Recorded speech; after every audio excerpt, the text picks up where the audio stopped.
따라합니다. 내 백성을 위로하라. 내 백성을 위로하라. 한 번 더요. 내 백성을 위로하라. 내 백성을 위로하라. 오늘 희망의 말씀이 이사야서 40장을 통하여서 우리에게 전달되고 있습니다. 북한에서 탈출하여서 남한에 와서 정착한 사람의 수가 2만 1,000명을 넘었다고 합니다. 그 외에도 중국 혹은 제3국에 가서 남한으로 가려고 기다리고 있는 사람의 수가 약 10만 명 정도에 해당한다고 합니다. 탈출했다가 붙잡히면 다시 북으로 돌아가게 되는데, 돌아가면 처음에는 정치범 수용소에 갇혔다가 시간이 지나면 가족들 다 잡아놓고 공개 총살로 끝내버린다고 합니다. 여러분, 그런데도 왜 탈북을 할까요? 잡히면 끌려가서 죽는 줄 아는데 왜 탈북을 결심하느냐는 거죠. 한마디로 이야기해서 더 이상 그 땅에 못 살겠다는 겁니다. 이런 땅에 무슨 희망이 있겠느냐 하는 마음이기 때문에 탈북할 수밖에 없다는 말입니다. 남한에 와 있는 탈북자들에게 남한에 와서 제일 화가 나는 것이 무엇이냐 물어보니까 뭐라고들 대답했느냐? 우리의 생각과는 전혀 다른 각도에서 이야기합니다. 대부분은 자기가 지금 다니고 있는 학교에 화가 난다고 합니다. 왜 그러냐 물어보니까 세상에 이렇게 좋은 환경에서 비싼 등록금 내고 공부를 하는데 남쪽 학생들은 수업 시간에 늦게 오기가 일쑤이고 수업은 듣는 건지 안 듣는 건지 모르겠고 공부보다는 노는 일에 열심히 세상에 이럴 수가 있느냐. 그래서 화가 난다고 하더라고요. 이렇게 좋은 분위기에서 최고의 공부를 해야지 왜 공부를 안 하고 노느냐는 거예요. 이해가 안 된다는 겁니다. 하나님께서 북한을 만약 이렇게 남한처럼 축복해 주셨다면 아마 벌써 통일을 이루었을 것이라고 이야기를 한다고 합니다. 넌 네가 얼마나 행복한 사람인지 아니? 이게 북쪽에서 내려오는 사람들이 남쪽에 있는 사람들한테 이야기하는데 마치 마이동풍과 같아서 남쪽에 있는 사람들은 콧방구도 끼지 않는다고 합니다. 심각한 거죠. 죽을 수밖에 없는 줄 아는데도 탈북을 결심을 내립니다. 그 땅에 있는 사람들이 지금 얼마나 불안과 염려와 고통과 공포 속에 살아가고 있는지 현실을 알 수가 있는 대목입니다. 그런 사람들에게 무엇이 필요할까요? 오늘 성경의 말씀이 큰 위로의 말씀으로 우리 모두에게 은혜를 끼칠 수 있게 되기를 간절히 소원합니다. 자, 1절, 2절 보겠습니다. 하나님의 말씀입니다. 너희의 하나님이 이르시되 너희는 위로하라. 내 백성을 위로하라. 너희는 예루살렘의 마음에 닿도록 말하며 그것에게 외치라. 그 노역의 때가 끝났고 그 죄악이 사함을 받았느니라. 그의 모든 죄로 말미암아 여호와의 손에서 벌을 배나 받았느니라 할지니라 하시니라. 너희 하나님이 이르시되 그들을 위로하라. 내 백성을 위로하라. 왜 위로하라고 말씀하고 있습니까? 2절에 그 이유가 기록되어 있습니다. 그 노역의 때가 끝났고 죄악이 사함을 받았기 때문에 그렇게 선포하는 거예요. 위로받아야 될 것이라고 말씀을 나누라고 하는 겁니다. 자, 이 말씀의 배경을 살펴보면 유다 백성들이 바벨론이라고 하는 나라의 포로로 잡혀가서 이제 70년이라고 하는 기나긴 포로 생활을 암담한 가운데 두려움 가운데 살아가고 있던 그 시절이 배경으로 나옵니다. 유다 백성들은 남의 나라 땅에 끌려왔으니까 아무리 좋아도 무엇만 못할까요? 자기의 고향보다 못한 거예요. 속히 모든 게 끝나서 예루살렘에 돌아가고 싶은 것이 그들의 유일한 소원이었습니다. 그런데 하나님의 말씀이 들려옵니다. 아직 바벨론의 포로로 붙잡혀 있던 유대인들에게 복역의 때가 끝났다, 노역의 때가 끝났다 하는 선지자의 선포는 아마 불가능한 것 같이 여겨졌을 겁니다. 바벨론은 여전히 세계 최강대국이었습니다. 그런데 포로로 잡혀있는 자기들이 어떻게 풀려나서 고향으로 돌아갈 수 있겠느냐, 꿈도 꾸지 못하고 있는 그런 일들이었습니다. 그런데 실제로 돌아갈 수 있는 역사가 시작되면서 70년 기간의 포로 생활을 끝내고 예루살렘으로 돌아가는 귀환이 시작이 되었습니다. 제가 말씀을 시작하면서 북한 쪽의 이야기를 잠시 나누었는데, 여러분, 그쪽에 살고 있는 사람들에게 지금 이 시간에 가장 필요한 것이 무엇일까요? 돈? 여태까지 돈이 안 보내줘서 저들이 어렵게 살고 있습니까? 집이요? 물론 집이 중요하겠지만 거할 데가 없어서 저들이 저렇게 고통을 당하고 있겠습니까?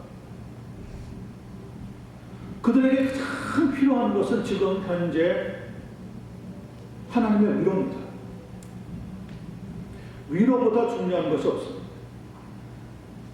고생하고 있는 사람들에게 물론 돈 얼마 집어주면 당장은 편하지만 진짜 필요한 것은 마음의 위로가 필요합니다. 그들에게 필요한 것은 그러므로 메시아이신 예수 그리스도가 필요하다는 거예요.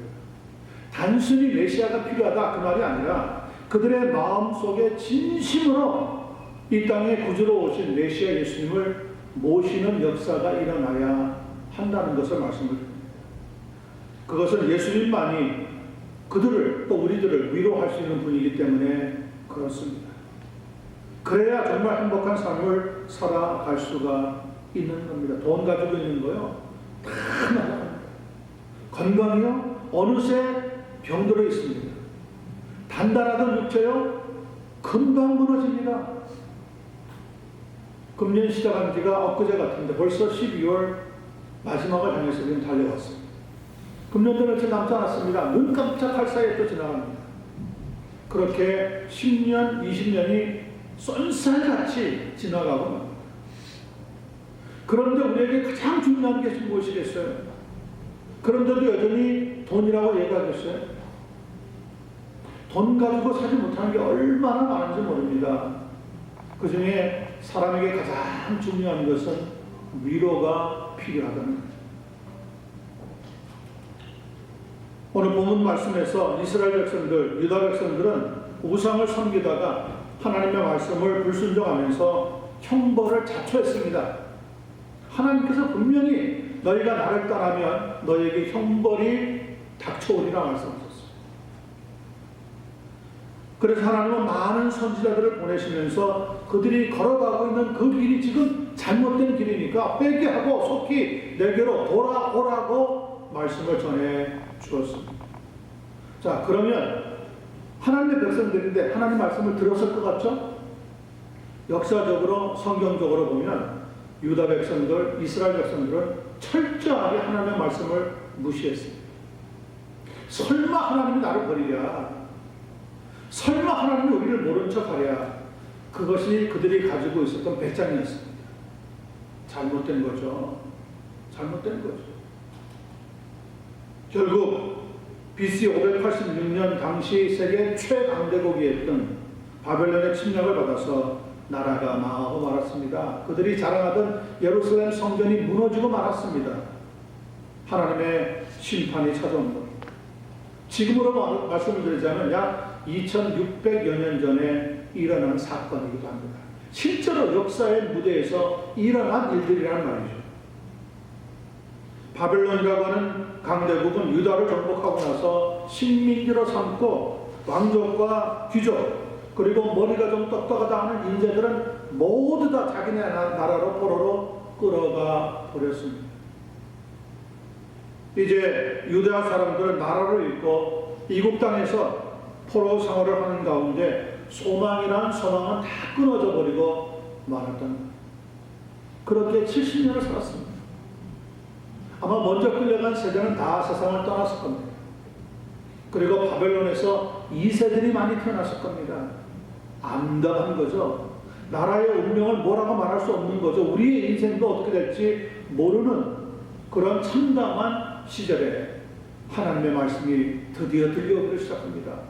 뭐라고 얘기합니까? 1절에 보세요. 너희는 위로하라. 내 백성을 위로하라. 선지자들에게 주고 있는 말씀이에요. 먼저 선지자들에게 하나님의 말씀을 줍니다. 그런 암담한 우울한 두려움 가운데 공포스러운 가운데 있는 내 백성에게 위로의 말씀을 증거하라는 거예요. Comfort my people, says your God. 하나님께서 그렇게 위로하라는 말씀을 먼저 던져주셨던 거예요. 그것이 바로 이사야서 40장에 나와 있는 말씀입니다. 여러분들은 아마 그렇게 생각할 겁니다. 아무리 그래 이스라엘 백성들, 유다 백성들이 잘못했어도 하나님의 자식들인데, 하나님의 백성인데 어떻게 그렇게 고난을 겪을 수 있게 하실까? 여러분, 고난이 다 나쁜 게 아닙니다. 고난은 사람에게 세 가지의 유익을 안겨준다고 합니다. 첫 번째, 고난을 통하여서 사람은 강해지기. 성경은 이야기합니다. 고난이 없으면 사생하여 참 아들이 아닙니다.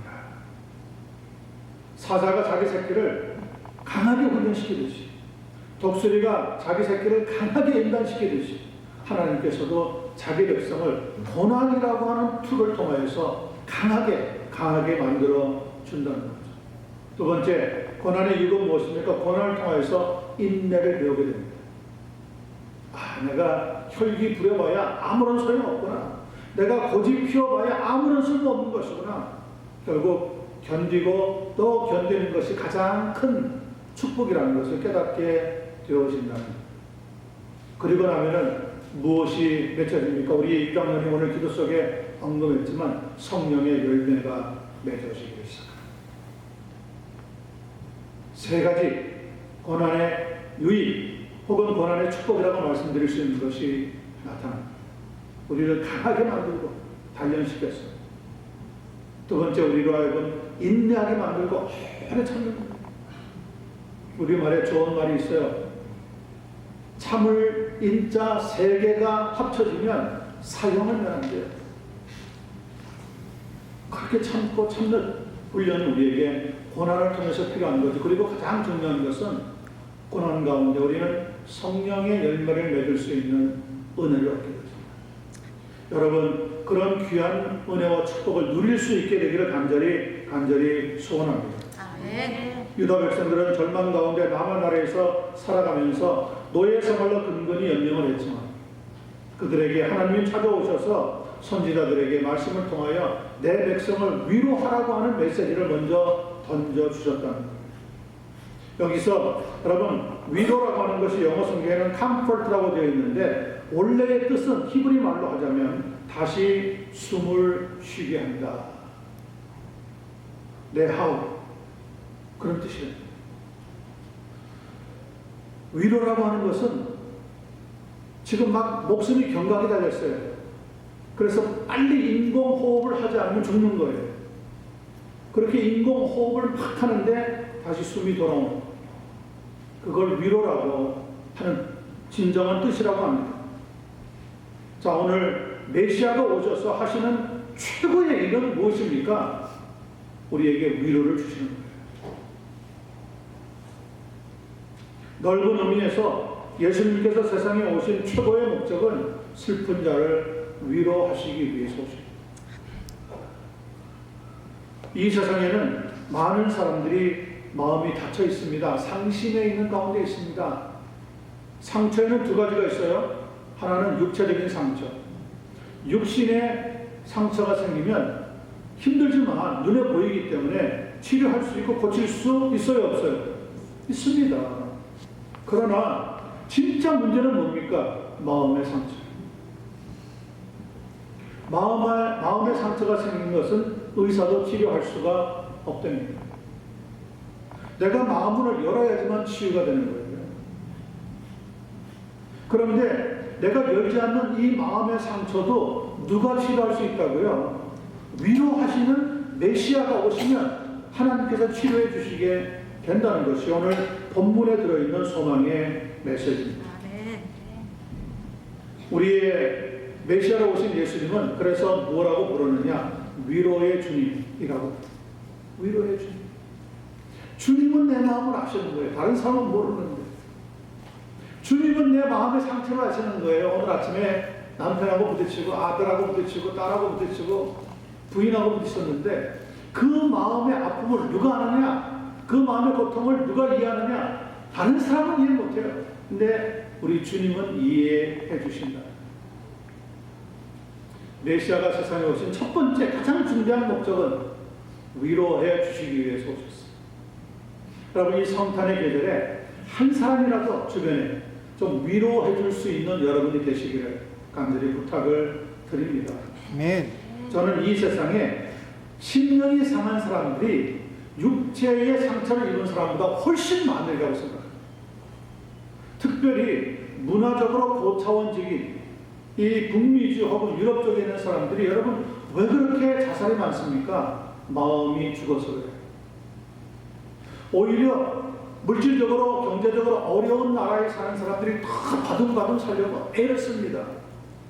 그걸 가르쳐서 우리가 뭐라고 얘기합니까? 헝거리 스피릿. 헝거리 정신이 있으면 죽음이 무섭지 않다는 거예요. 이겨낸다는 거죠. 그런데 문화적으로 물질적으로 충분해지고 나니까 세상에 소망이 별로 없는 거예요. 즐길 것 다 즐겨보니까 별로 그 안에 쾌락에 의미가 없는 거예요. 북한에서 내려온 사람들이 남쪽에 있는 학생들 보면서 화나는 이유가 거기에 있는 거예요. 이렇게 좋은 환경이면 당연히 공부를 잘하고 공부에 매진해야 되는데 비싼 돈 내고 학교에 오는데 빈둥빈둥 논다는 거죠. 공부를 하는지 안 하는지 모르겠다는 거예요. 자기네들이 만약에 북한에서 그런 식으로 공부했다면 자기네들은 최고의 노력을 기울였을 거라고 말씀하고, 물론 사람은 환경에 지배를 받기 때문에 또 그들도 편안한 환경에 있다고 어떻게 될지 모르지만 적어도 지금 우리가 살고 있는 삶의 자세와 태도가 하나님의 말씀에 비춰봤을 때 복음적으로 살고 있지 않다는 것을 알 수가 있다는 겁니다. 성도 여러분, 하나님께서는 고통을 당하고 마음의 상처를 입으며 울고 있는 우리를 그냥 내버려 두시지 않습니다. 우리의 삶을 간섭하기를 원하십니다. 어떻게 간섭하십니까? 우리를 위로하시고 도와주시면서 간섭하기를 원하십니다. 혹 이 자리에 답답한 마음 속에 숨 막힐 것 같은 절망적인 상황에 처해 있는 성도가 있다면 오늘 하나님께서 주시는 위로의 메시지를 들으시고 하나님으로부터 그 위로에 충만한 은혜와 축복을 누리게 되기를 예수님의 이름으로 간절히 축원합니다. 아멘. 창세기 2장 7절에 보면 여호와 하나님이 땅에 흙으로 사람을 지으시고 그 코에 뭘 불어넣었어요? 생기를 불어넣으시니 사람이 생명이 되더라. 생기를 불어넣었다. 그 코에. 그게 뭡니까? 그게 위로야. 위로. 그게 위로라고 하는 원래 성경의 뜻이에요. 죽어있는 사람 내버려두면 그냥 아주 없어지고 말 사람, 그 사람의 마음속에 생기를 불어넣는 하나님의 역사가 오늘 절망 가운데, 참담한 가운데, 소망이 없는 가운데 사는 이 모든 인류에게 예수 그리스도의 복음을 통하여서 위로해 주시는 새로운 숨통이 열리게 되는 복된 역사가 일어날 수 있게 되기를 예수님의 이름으로 간절히 다시 한번 축원합니다. 아멘. 3절 4절 보겠습니다. 두 번째입니다. 외치는 자의 소리여 이르되 너희는 광야에서 여호와의 길을 뭐하라고요? 예비하라. 사막에서 우리 하나님의 대로를 평탄하게 하라. 골짜기마다 도두어지며 산마다 언덕마다 낮아지며 고르지 아니한 곳이 평탄하게 되며 험한 곳이 평지가 될 것이라. 자, 3절에 보니까 여호와의 길을 예비하라고 했습니다. 신약 성경에 보면 주의 길을 예비하라고 하는 말씀으로 다시 기록되어 있습니다. 주의 길을 예비하라고 하는 것이 무슨 뜻일까요? 다가오는 미래를 준비하라는 거예요. 사람들은요, 어디에 관심이 많습니까? 현재에 관심이 많습니다. 내가 지금 뭘 가지고 있고, 내가 뭘 누리고 있고, 내가 어느 자리에 있고, 내가 누구와 알고 있고, 현재에 만족합니다. 그런데 성경은 현재에 만족하는 것이 인생이라고 말하지 않습니다. 무엇을 준비해야 합니까? 미래를 준비할 수 있어야 합니다. 주의 길을 예비하라. Prepare the path of the Lord. 준비하라는 것은 미래에 관심을 가지고 살라는 것, 미래에. 그런데 믿음이 없으면 미래에 관심을 가지기가 쉽지 않습니다. 하지만 믿음이 들어오고 나면 미래를 내다볼 수 있는 하나님의 마음이 열리게 됩니다. 하나님께서 우리를 도와주시면서 내가 이렇게 살면 안 되겠구나 하는 자각과 함께 마음에 단단한 결심을 가질 수 있는 은혜를 얻게 되어지는 겁니다. 예수님 탄생 700년 전에 이사야 선지자는 벌써 이런 말씀을 하나님의 백성들에게 전해주었습니다. 주의 길을 예비해야 한다. 지금 너희들이 고역받고 있는, 노역하고 있는, 포로로 잡고 있는 그 시간 현재라고 하는 것보다 더 중요한 것은 미래의 하나님의 역사가 다시 시작되게 될 것이라고 하는데 관심을 가지라고 인도하고 있습니다. 이스라엘 백성들은 역사적으로 하나님의 길을 열어주셔야지만 사는 경험을 한 적이 있습니다. 구원의 길이 여러분 아무데나 간다고 있는 것이 아닙니다. 구원의 길은 따로 있습니다. 구원의 길은 예수 그리스도 안에만 들어있습니다. 첫 번째 봅니다. 이스라엘 백성이 첫 번째 길을 얻게 된 것은 400년 동안 이집트에서 종살이를 마치고 나실 때였습니다. 하나님께서 약속하셨습니다. 너희가 이 종살이를 끝내면 가나안 땅, 내가 약속한 땅으로 들어가게 될 것이다. 그리고 한 인도자를 보냅니다. 모세라고 하는 하나님의 종을 보냅니다. 모세와 함께 이스라엘 백성들은 젖과 꿀이 흐르는 땅으로 가는 흥분으로 앞으로 나아갔습니다. 그런데 그들이 나가는 진로를 방해하는 것이 느닷없이 나타났습니다. 무엇이 그들을 가로막았죠? 홍해 바다가 넘실대면서 가로막는 거예요. 세상에 길이 막혔어요. 갈 길이 없어요. 뒤에서는 애굽의 바로 군대들이 그냥 맹렬하게 쫓아옵니다. 잘못하면은 오도 가도 하지 못하고 바닷가에서 죽게 생겼습니다. 그때 모세가 하나님 앞에 기도합니다. 하나님, 이 백성을 여기서 죽게 만들 겁니다. 하나님의 응답의 역사가 찾아옵니다. 내일 이맘때 네가 다시 이 바닷가 앞에 서라. 내가 길을 만들리라. 여러분, 바닷가 앞에서 무슨 길이 만들어집니까? 무슨 일이 일어날지도 모르고 이스라엘 백성들은 바닷가 앞에 섰습니다.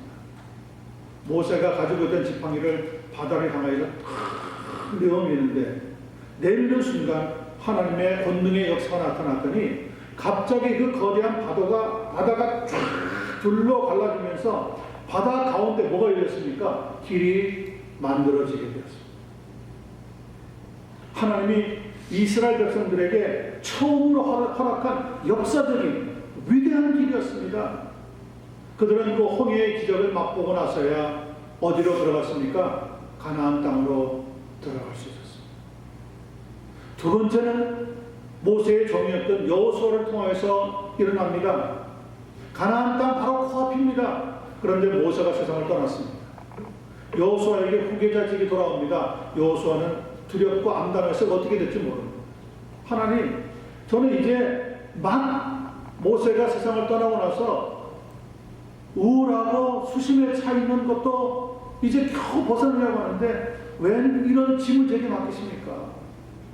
그리고 모세가 돌아간 뒤에 여호수아는 하나님 앞에 엎드려 기도합니다. 하나님 그때 주시는 말씀은 너는 두려워하지 말라. 마음을 담대히 하라. 내가 너와 함께하리라. 모세와 함께했던 것처럼 너와 함께하리라.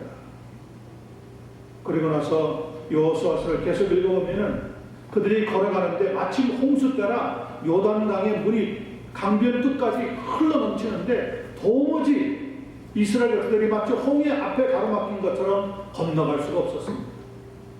하나님은 건너가라고 하시는데 여호수아는 어떻게 해야 될지 모르겠는 거예요. 그때 딱 떠오르는 게 뭡니까? 하나님의 말씀이 들어있는 언약궤를 메고 있는 제사장들을 불러냅니다. 너희가 이 언약궤를 메고 먼저 요단 강물에 들어가라. 우리가 뒤따릅니다. 아니 지금 제사장들은 영문도 모르고 언약궤가 들어있는 그 짐을 지고 한 발, 두 발 막 홍수로 지금 떠밀려 내려오는 요단 강물 앞에 가까이 가서 이거 뭐 인간적으로 생각하자면 잘못 발 내밀었다가 홍수 물결에 휩쓸리면 그냥 떠내려가는 거 아니에요. 언약 되고 뭐가 아무런 소용이 없는 거 아니에요. 그런데 놀라운 일이 일어납니다. 제사장들의 발걸음이 요단 강물에 닿는 그 순간 어떻게 됐습니까? 홍해가 갈라지듯이 홍수로 넘실 겨루고 있던 요단 강물이 또 쫙 갈라졌어요. 하나님이 홍수 속에서 또 길을 만들어 주십니다.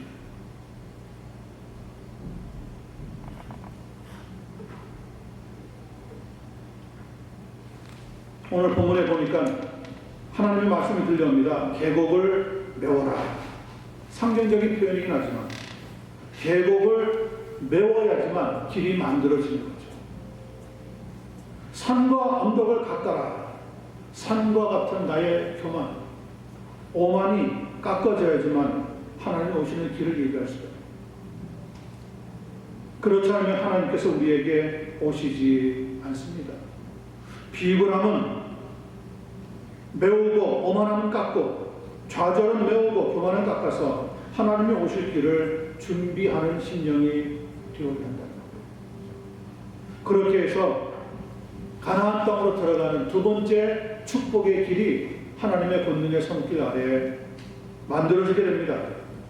그리고 세 번째는 예수님이 오셨을 때 세례요한의 삶을 보면 누가복음 7장에서 그는 예수님 메시아에 대한 소문을 많이 들은 다음에 마음속에 아직도 의심되는 부분이 있어서 자기의 제자 둘을 예수님에게 보내서 이렇게 물어보라고 합니다. 오실 그이가 당신입니까? 혹은 우리가 다른 사람을 기다려야 합니까?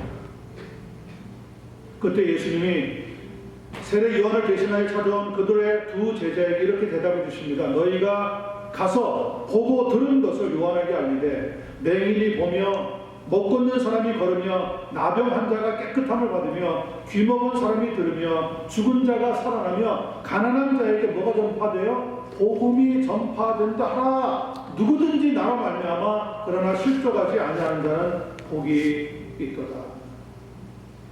오늘 시편 40편 2절에 있는 말씀, 3절에 있는 말씀이 예수님의 그 말씀을 통해서 드디어 성취가 되어버리는 순간입니다. 예수님이 이 말씀을 나사렛, 예수님이 자랐던 곳에서 하셨다 그래서 나사렛 매니페스토라고 하는 유명한 주제가 붙어 있는 것이 바로 예수님께서 이사야서 40장에 있는 말씀을 실천하시고 완성시켜주는 그때를 가리켜서 이름을 붙였습니다. 그러나 누구든지 나로 말미암아 실족하지 아니하는 자는 복이 있도다. 여러분, 하나님 말씀을 아무리 붙잡고 사는 것 같아도 이 말씀대로 지키지 않으면, 실족하면 하나님의 축복을 얻지 못한다는 거예요. 어떤 분의 집에 신방에 보면 성경이 그냥 책꽂이에 서너 권 쫙 있습니다. 어떤 분은 자랑하면서 그럽니다. 목사님, 이거는 영어 성경, NIV, 이거는 ESV, 이거는 킹 제임스 버전. 좋습니다. 성경 많이 갖고 있는 거 저는 환영합니다. 그러나 책장에 꼽혀 있기만 한 성경은 성경이 아니에요. 성경은 하나님의 말씀이기 때문에 우리가 손에서 생명 양식을 떠먹듯이 펴서 내 것으로 만드는 순간 하나님의 말씀은 권능의 말씀으로 우리에게 역사하게 되는 줄로 믿습니다. 네. 드디어 예수님을 통해서 말씀이 선포가 됩니다. 이사야서의 말씀이 이루어졌다. 그리고 나서 본인이 자기 자신에 대해서 제자들에게 염려와 고통과 두려움 속에 있는 제자들에게 요한복음 14장 6절을 보면 이런 복음 중에 복음의 말씀을 들려주십니다. 내가 곧 길이요 진리요 생명이니 나로 말미암지 않고는 아버지께로 올 자가 없느니라. 내가 곧 길이라 그랬어요. 내가 곧 길, 내가 곧 진리라, 내가 생명이다. 예수님께서는 자기 자신만이 천국으로 나가는 유일한 길이라는 것을 알려주셨어요. 지금껏 땅에서는 두 번이나 하나님이 없는 길을 만들어서 하나님의 백성으로 지나가게 하셨지만 지금은 땅이 아니라 땅에서 하늘로 가는 길을 예수님이 만들어 주셨다는 거예요. 천국으로 가는 길을 우리에게 열어주셨다는 거예요. 그 길을 통해서 들어가면 하나님을 만나는 놀라운 구원의 축복의 역사가 하면 하나님께서는 우리에게 생명의 길로 인도해 주신 역사가 일어나게 된다는 거죠. 사람이 진리를 깨닫고 진리를 깨달은 사람에게는 성령께서 새 생명의 역사를 일으켜서 천국에 가서 하나님과 영원히 살 수 있는 은혜 가운데 역사해 주시게 된다. 예수님의 십자가에 못 박히시기 전에 하셨던 말씀인데 그 후 기독교 역사 2000년 동안 무수히 많은 사람들이 천국으로 나아가는 길을 발견하게 되었다. 여러분도 이 천국의 길을 향해서 지금 또박또박 걸어 나가고 있는 줄로 믿습니다. 아멘. 사랑하는 성도 여러분, 진리의 길 준비하라고 했습니다. 그 길을 영어 성경에 보면 하이웨이라고 적어놨습니다. 우리말로 하면 어떤 말이죠? 고속도로라고 하는 뜻이에요. 미국과 구소련이 1960년대 한참 냉전으로 서로 갈등 속에 으르렁거리고 있을 때 한 번은 케네디 대통령이 살아있는 동안에 구소련의 지도자였던 크루스초프라고 하는 서기장을 초청한 적이 있습니다. 그 사람이 미국을 방문하고 여러 주를 돌아보았는데 마음속에 그런 결심을 했답니다. 우리가 미국하고 싸우면 질 수밖에 없겠다. 그 크루스초프 그 서기장이 마음속에 어떤 놀라운 생각을 하게 되었냐면 미국을 여행하다 보니까 구석구석 거리마다 고속도로가 쫙 깔려있는데 이 고속도로가 그냥 1, 2차선이 아니라 4차선, 5차선, 6차선. 지금 미국에서 가장 큰 거는 12차선이라고 그러잖아요. 이 정도 거리가 되면 그냥 웬만한 비행기는 그냥 거기에 착륙할 수 있는 거예요. 무시로. 내렸다가 올라갔다가 내려갔다가 언제든지 전쟁 준비를 할 수 있는 나라구나. 그걸 깨닫고 나서 미국하고 싸울 생각은 그만둬야 되겠다. 그렇게 마음을 먹게 됐다. 여러분, 한국도 저렇게 지금 경제적으로 뭐 세계 12위, 10위, 어떤 때는 뭐 7위라고도 장담할 때가 있지만은 저렇게 경제적으로 불황할 수 있었던 이유 중에 하나가 뭐죠? 가장 중요한 이유로 세계 경제학자들이 꼽는 게 한국의 고속도로가 생기고 나서부터 그렇게 되었다는 거예요.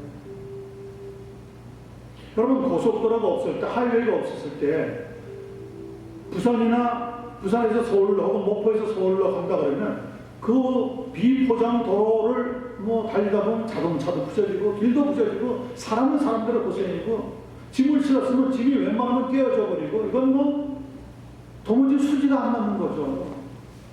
그런데 대통령이라고 하는 분이 결단하고 고속도로를 놓고 나서 수많은 사람들이 빠른 시간 내에 물건을 운송하면서 한국의 경쟁력이 급하게 높아지게 됐다. 여러분, 그거 놓을 때 얼마나 야당들이 반대했는지 한국은요, 잘 계산하고 살펴보고 분석한 다음에 반대하는 게 아니라 여당이 뭐 한다 그러면 야당이 무조건 반대하는 거예요. 야당이 뭐 한다, 여당이 무조건 한다는 거예요. 저 사람하고 아무런 관계가 없는데 A라고 하는 사람이 나와서 촛불 집회하잖아요. 그러면 딴 사람은 태극기 집회하는 거예요. 뭐 거기에 사상이나 학력이나 뭐 살펴보는 연구나 이런 게 없어요. 그냥 저 사람이 저거 하면 나는 이쪽으로 한다는 거예요. 그러니 한참 경제적으로 성장하다가 멈춰버린 거죠. 하나님께서 우리에게 천국으로 가는 고속도로, 그런 마음을 가지라는 거예요. 주의 길을 예배하는 것은 우리 마음에 하이웨이를 만들라는 거예요. 하이웨이를. 성경에 보니까 우리의 마음밭을 표현하는 말이 단어가 4개가 나옵니다. 첫 번째는 길가와 같이 단단한 마음. 길가는 사람들이 다니면서 밟아놨기 때문에 단단하고 딱딱하잖아요. 거기에 씨를 뿌려봐야 씨가 나올 리가 없다는 거죠. 또 하나는 돌짝과 같은 밭. 그 마음이 돌짝같이 그냥 툭 하면 튀겨내고 말이죠. 다른 사람이랑 막 비판이나 하고 부딪히고 반골 나가는 사람. 그런 마음밭에는 씨가 떨어져 봐야 안 된다는 거예요. 또 하나는 가시 덩굴 것 같은 마음밭. 거기에는 떨어지면 그 사이에 들어가서 싹을 퍼내마 그러면 이 가시들이 있어가지고 막 찔러대니까 자라지를 못한다는 거예요. 그런 세 개의 마음이 바로 고속도로와 같지 않는 마음이에요. 닫힌 마음이, 열린 마음이 아닌 거죠. 거기에는 하나님 말씀이 아무리 위로의 메시지가 던져져도 받아들이기가, 수용하기가 어려운 마음. 자, 오늘 우리에게 주의 길을 예배하라고 합니다. 우리의 마음속에 하나님의 말씀의 은혜를 받을 수 있는 길을 열라는 거죠. 어떤 마음 같으죠? 옥토와 같은 마음. 부드러운 마음, 수용할 수 있는 마음. 그 마음을 가지면 거기에 하나님의 말씀이 들어가면 30배, 60배, 100배의 놀라운 결실을 맺게 되어진다는. 저는 우리 가주신에게 성도님들이 옥토와 같은 마음, 예수 그리스도의 마음을 품고 신앙생활하면서 점점점 영적으로 성장하고 주변에 어렵고 힘들어하는 사람들을 도울 수 있는 믿음의 손길을 가진 한 분 한 분이 될 줄로 믿습니다. 여러분, 반대의 반대는 아무런 결실을 가져오지 못합니다. 그리고 그런 역사는 세상을 바꿔본 적이 없습니다. 하나님께서 우리에게 주님이 다시 오시는데 메시아가 오실 텐데 너희 마음밭에 고속도로와 같이 열린 마음을 가지라는 거예요. 준비하라는 거예요. 현재에 관심 너무 두지 말고, 이건 물론 필요하긴 하지만 미래에 관심을 가지는 좀 하나님의 사람으로 나서기를 원한다.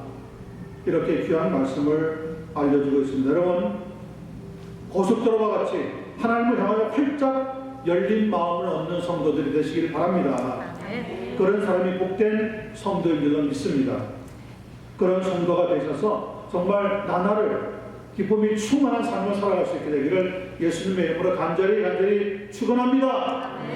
마지막 5절 보겠습니다. 같이 읽습니다. 5절입니다. 시작. 여호와의 영광이 나타나고 모든 육체가 그것을 함께 보리라. 이는 여호와의 입이 말씀하셨느니라. 여러분, 메시아가 오시면 마지막으로 어떤 열매가 맺어진다고요? 하나님의 영광이 들어가. 하나님의 영광은 쉐키나라고 해서 이 세상의 모든 것을 아름답게 변화시켜버리는 능력을 얻습니다. 어제 새벽기도의 시간에 나누었던 시편 29편 9절의 말씀을 보면 이렇게 말합니다. 그의 성전에서 그의 모든 것들이, 우리를 포함해서 모든 하나님의 사람들이 말하기를 영광이라 하라고 했습니다. 이 주의 성전에 있는 하나님의 백성들이 누릴 수 있는 것, 받을 수 있는 것 중에 최고는 뭡니까? 하나님의 영광 속에 들어가는 거예요. 고린도전서 10장 31절에 보면 똑같이 하나님의 영광이라고 하는 의미를 깨달았던 바울 사도는 이렇게 선포하고 있습니다. 그런즉 너희가 먹든지 마시든지 무엇을 하든지 다 하나님의 영광을 위해 하라.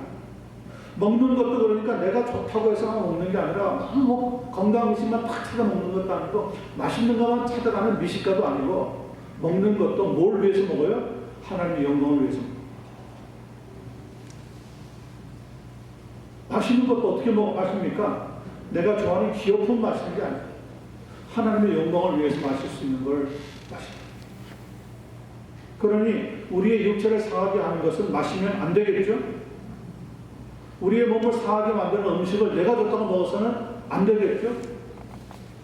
하나님 앞에 건강하게 강건하여서 주의 복음을 열심히 증거하는 믿음의 종들이 되기를 간절히 소원합니다. 하나님의 영광을 위해서 살라고 했어요. 이건 명령이에요. 내가 해도 좋고 안 해도 좋은 게 아니에요.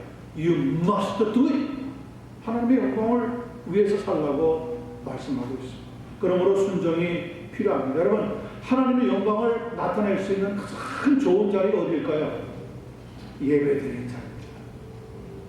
하나님은 누구를 이 세상에서 찾고 있습니까? 예배드리는 사람을 찾고 있습니다. 어떤 예배드리는 사람이요? 자기 마음대로요? 하고 싶으면 예배드리고 싫으면 관두고? 아니요. 하나님은 신령과 진정으로 예배드리는 자들을 찾고 있다고. 왜? 그런 사람들이 하나님의 뭘 나타내기 때문에 영광을 드러낼 것입니다. 배멀미를 아주 심하게 앓는 어떤 성도가 있었는데 어느 날 배를 타고 가다가 역시 배멀미를 하게 되었습니다. 너무 배멀미를 심하게 하다 보니까 나중에 축 처지고 말았어요. 그 옆에서 그 모습을 보고 있던 어떤 사람이 안타까워서 다가와서 위로한답시고 이런 말을 던졌습니다. 여보세요. 왜 그렇게 힘들어합니까? 너무 힘들어하지 마시오. 배멀미 하다가 죽은 사람은 아무도 없습니다. 그러니 걱정하지 마십시오. 그러자 그 사람이 화를 내면서 이렇게 얘기하더랍니까? 무슨 말씀? 나는 죽으면 천국 간다는 소망으로 살고 있기 때문에 여기에서 죽어도 상관없습니다. 다만 내 몸이 지쳐서 그런 거지만 내 생애의 목적은 하나님의 영광을 위해서 사는 것입니다. 우리의 몸이 연약하다고, 육체가 약하다고 해서 하나님의 영광을 위해서 사는 삶을 포기해서는 아니다. 어떤 상황, 어떤 처지에 있어도 여러분들은 여러분의 믿음을 가지고 하나님께 영광을 돌릴 수 있는 삶을 살게 될 줄로 믿습니다. 아멘. 못하기 때문에 하나님께서 누굴 보내주셨어요? 성령님을 보내주신 거죠. 못합니다. 우리는 다. 잘 못해요. 한다고 해도 역시 실수투성이에요. 오류투성이라고요. 그래서 성령님이 오셔서 우리를 감싸주시고 온유하게 만드시고 하나님의 마음을 가지고 아름다운 주의 영광을 위해서 살아갈 수 있도록 도우시고 역사해 주시는 겁니다. 시편 37편 4절에 보니까 여호와를 기뻐하라 저가 네 마음의 소원을 이루어 주시리로다 말씀하고, 여러분 메시아로 오신 예수 그리스도를 기쁘게 하는 삶을 살면 위로의 하나님이 우리에게 위로를 더하시고 조급해하는 우리에게 인내 역사를 주셔서 성령의 열매를 맺게 하실 뿐만 아니라 더 나아가서 하나님의 영광을 위해서 살아갈 수 있도록 인도하여 주시게 된 줄로 믿습니다. 아멘. 성탄의 계절 12월 사랑의 달입니다. 여러분 그 성탄의 의미가 무엇이에요? 하나님이 독생자 예수를 땅에 보내신 것은 물론 우리의 죄를 위하여 속죄하시기 위해서 오셨지만 슬픈 마음을 가지고 있는 우리, 무엇을 해야 될지 몰라가지고 좌절해 있는 우리의 마음을 위로하시는 큰 역사의 능력이 있다는 것을 꼭 믿으시면서 위로의 주님 저와 함께 주시옵소서. 기도하는 복된 이 시간 되기를 우리 주님 예수님의 이름으로 간절히 축원합니다. 아멘. 기도하겠습니다.